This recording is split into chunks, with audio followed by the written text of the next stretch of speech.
नंदनवन या निवासस्थानी एकनाथ शिंदेंसोबत या 6 फुटीर खासदारांची बैठक सुरू आहे। दुसऱ्या दृश्यांमध्ये आपण पाहतोय पत्रकार परिषदेची तयारी आता संपलेली आहे। तिथे शिवसेनेचे अनेक नेते पदाधिकारी जमायला सुरुवात झाली आहे। थोड्याच वेळात त्या ठिकाणी या खासदारांची बैठकही पार पडणार आहे।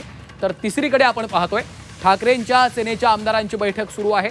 शिवालय इथे ही बैठक पार पडतीये। या बैठकीमध्ये देखील 3 आमदार पोहोचलेले नाहीत असं समजतंय। त्यामुळे आता राजकीय घडामोडींना वेग आल्याचं चित्र आपल्याला पाहायला मिळते। आणि आता थेट जाऊयात वायबी चव्हाण सेंटर इथं आमचे प्रतिनिधी कपिल राऊत आपल्यासोबत थेट जोडले गेलेले आहेत। कपिल, आपण पाहतोय आता शिवसेना शिंदे पक्षाकडनं सातत्यानं टीका केली जाते। पुढचं टार्गेट हे आमदार असतील असं देखील सांगितलं जात आहे।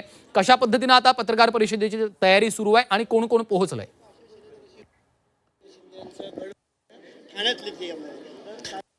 माझी थेट दृश्य पाहू शकतात माझ्या मागे का कशा प्रकारे पत्रकार परिषदेची तयारी सर्व या लक्ष लागले सर्वांचं।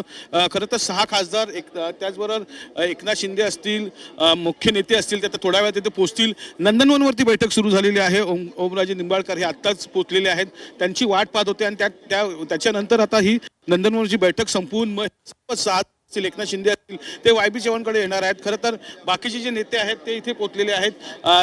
त्यांचं इथे आगमन झालेलं आहे। जे मुख्य नेते आहेत त्याचबरोबर जे आमदार ते इथे पोहोचलेले आहेत। पाहिलं तर प्रत्येक जण प्रतीक्षेत आहे का काय नक्की होणार आहे ह्या पूर्ण पत्रकार परिषदेमध्ये आणि कशा प्रकारे हे होणार आहे। सर, तू आम्हाला काम लावशील तर खूपच काम लागेल। आंबेडकर आपल्याबरोबर सर, पहिली रिॲक्शन त्या प्रकारे तुमच्या टीका होते संजय राऊतांकडे, अजूनही ते त्याचीच भाषा वापरली जाते। टीकेकडे दुर्लक्ष करा अशा पद्धतीचा संदेश पहिल्यांदा आदरणीय एकनाथ साहेबांनी दिला आणि त्याचाच परिणाम आपण बघतोय की सामान्य शिवसैनिकापासून ते अनेक मोठे नेते, माजी मंत्री, आमदार, खासदार सगळेच जण शिवसेनेमध्ये आदरणीय एकनाथ शिंदे साहेबांच्या नेतृत्वाखाली प्रवेश करतायत। मला वाटतं हा प्रवेशाचा सिलसिला अजून सुद्धा पुढे चालू राहील। सामान्य शिवसैनिकापासून ते सगळ्या लोकांना सुद्धा, सामान्य नागरिकापासून ते प्रत्येक व्यक्तीला सुद्धा आदरणीय शिंदे साहेबांचं नेतृत्व मान्य आहे, याचाच हा परिणाम आहे। ऑपरेशन टार्गेट झालेलं आहे। आता आमदार आणि नगरसेवकांची वेळ आहे का? मी आपणाला सांगतो की काम करणाऱ्या माणसाच्या पाठीमागं सर्वांनाच जायचं आहे। त्यामुळे निश्चितपणे कुठलंही ऑपरेशन करण्याची गरज नाही। प्रत्येक माणूस हा काम करणारे नेतृत्व म्हणून आदरणीय एकनाथ शिंदे साहेबांना ओळखतोय। भविष्य काळामध्ये सुद्धा या सगळ्या गोष्टींचा निश्चितपणे महाराष्ट्राच्या राजकारणामध्ये परिणाम आपल्याला दिसणार आहे। कुठेतरी उत्तर देणं गरजेचं संजय राऊत, कारण की एवढं भाषा वापरून खासदार तुटल्यानंतरही तीच भाषा वापरली। मला असं वाटतं की त्यांना हे बोलावंच लागेल, कारण प्रश्न असा आहे की ज्या पद्धतीचा ओघ आमच्याकडे येतोय ते बघितल्यानंतर निश्चितपणे कुठली प्रतिक्रिया देणं साहजिक आहे। मला असं वाटतं की त्यांना प्रतिक्रिया देण्यापेक्षा सुद्धा आदरणीय एकनाथ शिंदे साहेबांचा जो मंत्र आहे टीकेकडे दुर्लक्ष कराने आपण काम करत चला, मला असं वाटतं तेच काम आदरणीय साहेबांनी 3.5 वर्ष केलंय, त्याचाच परिणाम आपल्याला सर्वांना दिसतोय।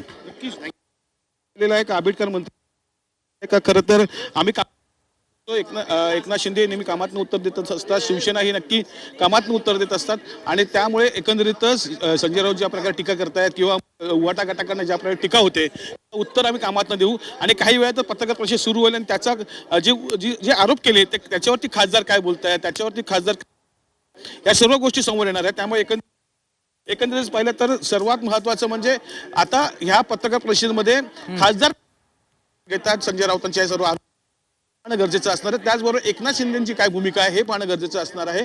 खासदार कशा प्रकारे प्रकट होत आहेत, काय तिथे घुसमट होत होती आणि कशामुळे एक शिवसेना त्यांनी पत्रकार परिषद राजकीय दृष्ट्या कपिल, त्यामुळे आपण पाहतोय आता थोड्याच वेळात खरं तर खासदार त्या ठिकाणी पोहोचतील। त्यांच्या पत्रकार परिषदेकडे देखील आपलं लक्ष असणारच आहे। पुन्हा एकदा तुमच्या सोबत आपल्याला बोलायचं आहे। तुर्तास धन्यवाद आपल्या या सविस्तर माहितीसाठी।